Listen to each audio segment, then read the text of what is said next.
हाँ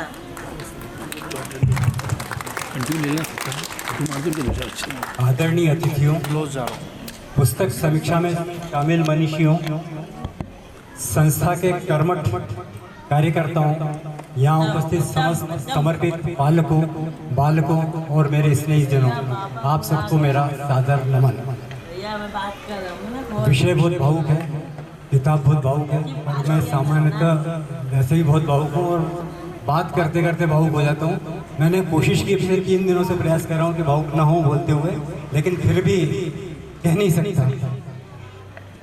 आज 5 अप्रैल 26 का दिन मेरे जीवन में कैलेंडर की एक साधारण तारीख नहीं है। ये मेरे जैसे परिवारों का संघर्ष, मेरे सहित 60 लेखकों का शोध और मेरे द्वारा 15 दिसंबर को किए गए पावन संकल्प की पूर्ति का दिन है।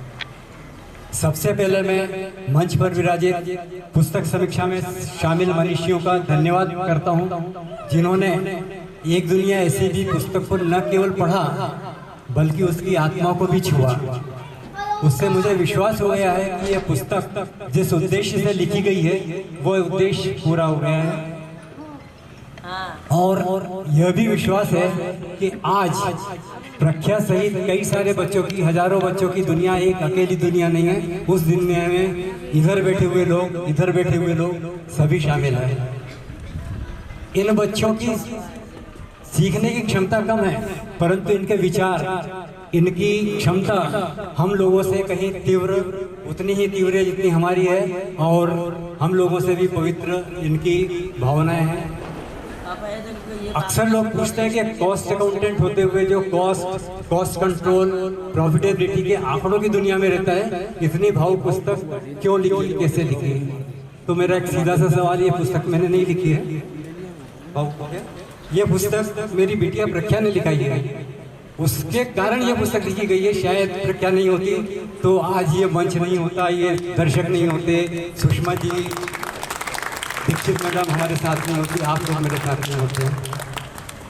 जब हमें प्रख्या की विशिष्टता का पता चला तो एक साधारण अभिभावक की तरह हम लोग भी टूट गए थे। कई रातें इसी विचार में बीती कि ये हमारे साथ ही ऐसा क्यों हुआ। फिर हम संभले, आसपास देखा, Indore society for mentally children में कई माता पिताओं को कठिन परिस्थितियों में, विषम परिस्थितियों में संघर्ष करते देखा, अपने बच्चों के लिए चट्टान बनकर खड़े देखा। तब हमें लगा कि हम भी कुछ कर सकते हैं। हमें लगा कि ये बच्चे समाज पर बोझ नहीं हैं, बल्कि ये हमारे धैर्य और करुणा की परीक्षा लेने आए हुए ईश्वर के देवदूत हैं। प्रख्या के माध्यम से मुझे कई हजारों अनकही कहानियों का आभास हुआ, जिनको पन्नों पर उतारना मेरा नैतिक दायित्व बन गया था। और इस दायित्व में मेरा साथ दिया मेरे समेत 59 अभिभावकों ने, जिन्होंने अपनी बातें बिना किसी लाग लगाव के स्पष्ट शब्दों में लिखी है। और वे कोई न लेखक है न कोई कवि है, मुश्किल से 2-4 लोग लेखक कवि होंगे, तो बाकी लोगों ने इस पुस्तक को लिखा है और आत्मा से लिखा है। जब पुस्तक पढ़ते हैं तो आत्मा की गहराई तक जाती है पुस्तक। इस पुस्तक को लिखने की प्रक्रिया मेरे लिए एक थेरेपी की तरह थी। मैंने इस दौरान सीखा कि इन बच्चों को दया की बिल्कुल जरूरत नहीं है, इन्हें समानुभूति और स्वीकार्यता की आवश्यकता है। इस पुस्तक में अनवी द रबर गर्ल की वैश्विक सफलता की कहानी है, जो ये बताती है कि बाधाएं आसमान छूने से नहीं रोक सकती। इसमें आशीष पेंट से, केतकी ओझा, यशवर्धन वाघ, शिवानी दत्ता जैसे कई बच्चों की संघर्ष की कहानी है, जो ये बताती है कि इन बच्चों के जुनून को यदि हम पहचान लें तो ये बच्चे साधारण से भी ज्यादा अच्छा काम कर सकते हैं। जैसा शर्मा साहब ने कहा, डॉक्टर हिंदुस्तानी ने कहा कि समस्या बच्चों में नहीं है, हमारी दृष्टि में है, जो केवल कमी देखती है, खूबी नहीं देखती। इन बच्चों की खूबियां देखें, जिनमें कमियां होंगी लेकिन खूबियां भी कई हैं, जिनको हम समझें तो ये बच्चे काफी अच्छा कर सकते हैं। 15 दिसंबर 24 को जब पुस्तक का विमोचन हुआ था तो मैंने एक सार्वजनिक संकल्प लिया था कि इस पुस्तक के माध्यम से जो भी राशि इकट्ठी होगी इन बच्चों के उत्थान के लिए काम में आएगी। और ये आज समर्पण राशि का वितरण कार्यक्रम इस पावन संकल्प की पूर्ति का दिन है। जो आज हम जरूरतमंद बच्चों को समर्पण राशि दे रहे हैं वह कोई दान या परोपकार नहीं है। यह मेरे सहलेखकों, पुस्तक खरीदने वाले लोगों, पढ़ने वाले लोगों और इस कार्यक्रम में सहयोग करने वाले सभी व्यक्तियों का इन बच्चों के प्रति ऋण है।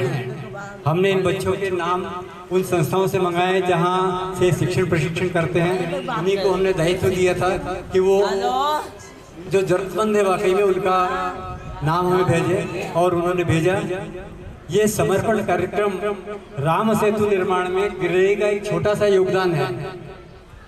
यदि समाज ने सहयोग दिया, कालिंदी कुंज ने हमें जगह दी और ये सारी व्यवस्थाएं दी, आप सभी लोग आगे भी आते रहते, ये कार्यक्रम लगता है सालों साल चलता रहेगा, ऐसी मेरी उम्मीद है। आपका सबका सहयोग, आप सबका प्यार, आप अर्पण चाहिए। मैं यहाँ उपस्थित सभी अभिभावकों से कहना चाहता हूँ कि आप अकेले नहीं हैं। आपका बच्चा ईश्वर का विशेष उपहार है। इसे छिपाए नहीं, इसे दुनिया के सामने लाएं। और समाज के प्रबुद्ध जनों से आग्रह है कि वे इन परिवारों के लिए सपोर्ट सिस्टम बने। हम ऐसा समावेशी समाज का निर्माण करें जहाँ ये बच्चे मॉल में हो, पार्क में हो या कहीं पर भी हो, अपना महसूस करें। एक वेदना है जो मैं आप सबके साथ साझा करना चाहता हूँ। पुस्तक लिखने के दौरान मुझसे ऐसी कई माताएं संपर्क में आई जो अपने बच्चों का पालन पोषण अकेले बड़े संघर्ष के साथ समर्पित भाव से कर रही हैं। और पति ने उन माताओं से दूरी केवल इसलिए बना ली कि वे विशिष्ट बच्चों की माँ हैं। ईश्वर से प्रार्थना है कि ऐसी माताओं को संबल दें और पतियों को सद्बुद्धि। समाज इस दिशा में कुछ सोचे। क्या समाज इस तरह की घटनाओं को देखकर मूक दर्शक बना रहेगा या ऐसे परिवारों को एक करने के लिए प्रयास करेगा? मेरा सपना है कि इंदौर एक ऐसा मॉडल बने जहां हर विशिष्ट बच्चे को उनकी इच्छा के हिसाब से, उनकी क्षमता के हिसाब से उन्हें हुनरमंद बनाया जाए। यह पुस्तक तक शुरुआत है। असली पुस्तक तब लिखी जाएगी जब ये बच्चे समाज के सामने, समाज की मुख्य धारा में सिर ऊंचा उठाकर चल सकेंगे। इस पुस्तक के दौरान मुझे बहुत सहयोग मिला मेरी सहचरी का।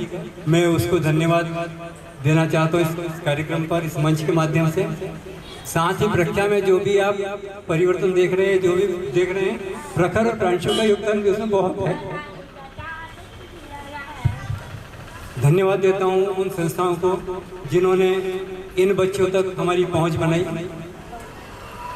द स्पेक्ट्रम अवेयरनेस की टीम को जिन्होंने इन अभिभावकों के साथ ऑनलाइन सेशंस किए जिसमें उन्होंने उनकी समस्या और समाधान का जिक्र किया।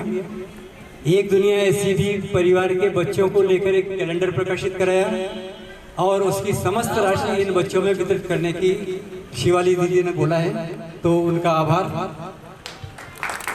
और उन सभी लोगों को जो प्रत्यक्ष अप्रत्यक्ष रूप से इस कार्यक्रम में सहभागी बने। अंत में मैं अभिभावकों के माध्यम से अभिभावकों के विचार मैंने अपनी पुस्तक में एक प्रार्थना के रूप में लिखा है, आप लोगों को सुनाना चाहता हूँ। हे प्रभु हमें शक्ति दो, हे प्रभु हमें शक्ति दो, हर पल धैर्य और प्रेम की भक्ति दो, हर पल धैर्य और प्रेम की भक्ति दो। दिव्यांगता को भी दिव्यता में बदले हम, दिव्यांगता को भी दिव्यता में बदले हम, हर बच्चे को आत्मनिर्भरता की शक्ति दो। हे प्रभु हमारे बच्चों पर वरदान करो, हे प्रभु हमारे बच्चों पर वरदान करो, उनके जीवन को सक्षम और आसान करो। सबके दिल में उनके लिए प्यार जगाओ, सबके दिल में उनके लिए प्यार जगाओ, स्वीकार्यता का सच्चा एहसास दिलाओ। जो नजरे करे तिरस्कार, जो नजरे करे तिरस्कार, उन्हें ज्ञान दो, दया नहीं सम्मान करे इसका भान दो, दया नहीं सम्मान करे इसका भान दो। हे प्रभु हमारी विनती स्वीकार करो, दुखों के बादल हटा खुशियां भर दो, दुनिया के झंझावत हमें न डिगावे, हर कदम पर ऐसा संबल दो, हर कदम पर ऐसा संबल दो। सपनों के पंखों को उड़ान दो प्रभु, मुश्किलों में भी आनंद का भान दो प्रभु, मुश्किलों में भी आनंद का भान दो प्रभु। साथियों हमारे बच्चे यूनिक हैं, अद्वितीय हैं, वे जैसे भी हैं समाज उन्हें स्वीकार करे और इस उद्देश्य को लेकर के आज एक हम शपथ लेते हैं। मैं आग्रह करता हूं कि सब लोग खड़े हों और एक शपथ मेरे साथ दोहराएं। मैं के साथ मैं के बाद अपने नाम का उच्चारण करें। मैं रविंद्र दुबे अद्वितीय को स्वीकार कर, सभी बोलेंगे, आवाज नहीं आ रही, शायद शपथ सबको लेनी नहीं है। मैं अद्वितीय को स्वीकार कर समावेशी होने की शपथ लेता हूँ। धन्यवाद। जय हिंद, जय भारत। हाँ खड़ा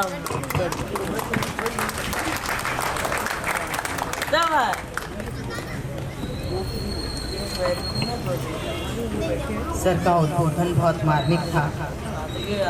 जब इस पुस्तक का सृजन हो रहा था, सर से बीच बीच में बातचीत होती रहती थी। हमारे लिए सर ने एक अद्भुत समागम किया सबका, और आज हम विराट रूप में यहाँ एकत्रित हुए हैं और उसकी राशि भी इतनी अतुलनीय प्राप्त हुई जो आज वितरित की जाएगी। सर साधुवाद के प्राप्त हैं और ये यात्रा आगे चलती रहेगी। मैं ऐसा सर से निवेदन करती हूँ और भगवान से प्रार्थना करती हूँ कि उन्हें बहुत ऊर्जा दें।